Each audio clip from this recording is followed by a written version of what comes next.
the 3 points of Proverbs 4:11 to 12. The title is Walking the Path of Wisdom.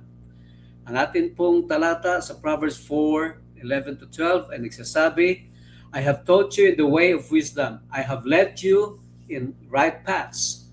When you walk, your steps will not be hindered. And when you run, you will not stumble. Alam po natin mga kaibigan, mga kapatid, that life is often described as a journey. Kaya nga po, inyong lingkod ay may mga kantang may kinalaman sa journey. Every day, we make decisions that determine the directions of our lives.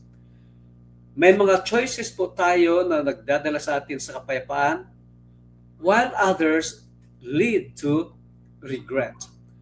Solomon, writing to his son, compares life to walking and running along path. No? Makikita natin dito naglalakad at tumatakbo. But Solomon actually reminds us that success in life is not determined merely by intelligence or ability, but by walking in the wisdom of God. Kaya nga po ang talatang ito ay nagbibigay po sa atin ng tatlong mga puntos. And point number 1, God teaches us the way of wisdom. Sabi nga po sa talata, I have taught you in the way of wisdom. The journey begins with God's instructions. Before we can walk wisely, we must learn wisely. Kaya nga po, wisdom in the Bible is not merely knowledge. Po, hindi lang po yung karunungan o kaalaman ang wisdom, but it is the ability to apply God's truth in everyday life. At alam naman po natin na araw-araw ay tayo'y tinuturuan ng Panginoon sa pamamagitan ng una sa kanyang salita, by His Word, by the Holy Spirit, godly mentors, life experiences, and the church community. Kaya nga po, wisdom begins with humility, the willingness to learn from God. And we have examples in the Bible. Si Solomon, di ba? Solomon asked God for wisdom rather than riches or power. So, because he desired God's wisdom, God blessed him abundantly. To give you an illustration na po, ang isang estudyante entering medical school, maaring meron po siyang katalinuhan, may possess intelligence, but without instruction from experienced teachers, he cannot safely practice medicine. Kaya nga po, kailangan nila talagang maraming mga experiences, learning from the experienced teachers. So likewise, we cannot navigate life wisely without learning from God. Kaya nga po, every day we need to ask ourselves, am I spending time daily from God's Word? Do I seek God's wisdom before making important decision? Or am I teachable? Remember this, God's wisdom is the foundation for a successful and faithful life. Point number 2, God leads us on the right path. Sabi nga po, I have led you in the right path. At kahit nga po, kay David sinabi niya, He leads me in the paths of righteousness. God does not merely give directions, but He personally leads His people. Ang right path po na sinasabi dito is the paths of righteousness, paths of integrity, paths of faithfulness, path of obedience, and path of peace. Remember this, God's guidance often comes one step at a time. Mga kaibigan at mga kapatid, madalas ang pamamatnubay at gabay ng Panginoon sa akin often comes one step at a time. He rarely reveals the entire journey at once. Bakit po? Sapagkat gusto niya na araw-araw tayo ay nagtitiwala sa Kanya.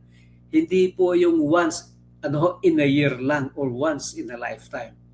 So He rarely reveals the entire journey at once. Instead, He invites us to trust Him daily. At ang example nga po dyan ay si Abraham. Abraham obeyed God's call to leave his homeland without knowing his final destination. Hindi niya alam kung saan siya pupunta. Hindi niya alam kung saan siya dadalhin ng Panginoon. Basta sumunod lang siya. So his journey became a testimony of faith because he trusted the one who led him. Amen? Ang illustration nga po dyan ay ang isang pastor, the shepherd, walking ahead of his sheep, does not explain every turn into the road. Pagka meron siya mga tupang pinangungunahan, hindi niya pinapaliwanag sa mga tupa niya kung anong dadaanan at saan sila pupunta. The sheep may simply follow because they trust the shepherd. Likewise, mga kaibigan at mga kapatid, God asks us to trust His leadership even when we cannot see the entire path. Kaya nga po, you have to consider this. Am I following God's instruction or insisting on my own way? Where is God asking me to trust Him today? Remember, God's guidance is always wiser than our own understanding. Point number 3, God gives stability for the journey. When you walk, your step will not be hindered. And when you run, you will not stumble. This promise does not mean believers will never face difficulties.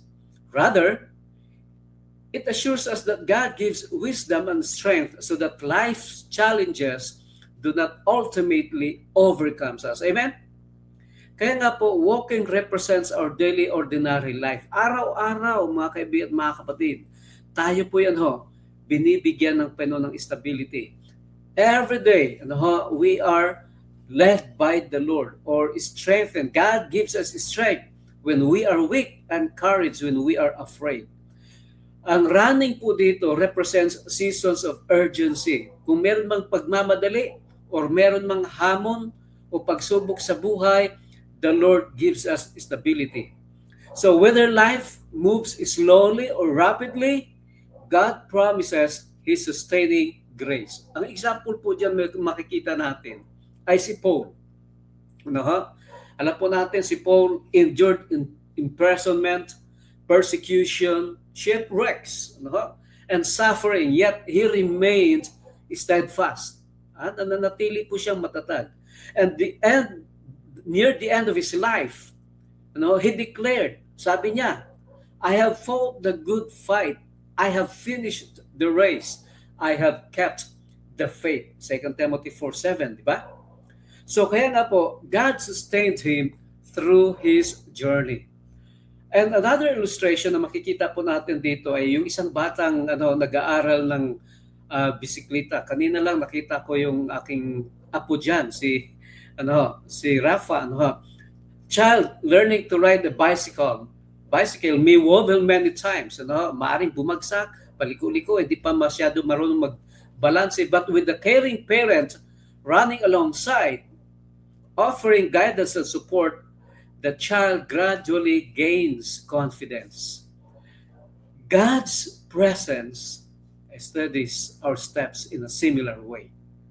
Kaya nga po, we can ask ourselves, where do I need God's strength today? Am I depending on His wisdom when life becomes difficult? Remember this.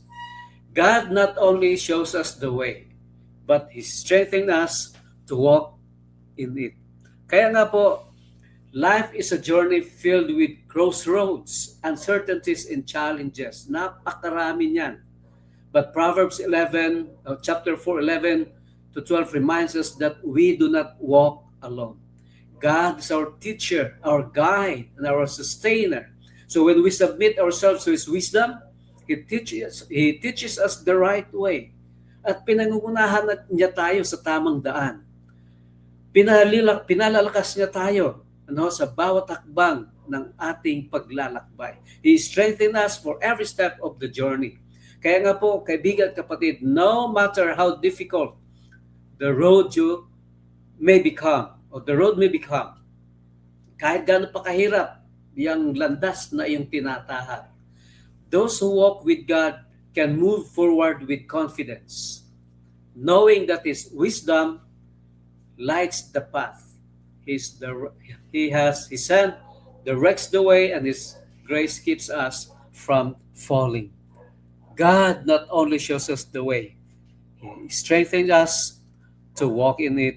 He leads us po, and gives us strength for every step of our journey. God bless you.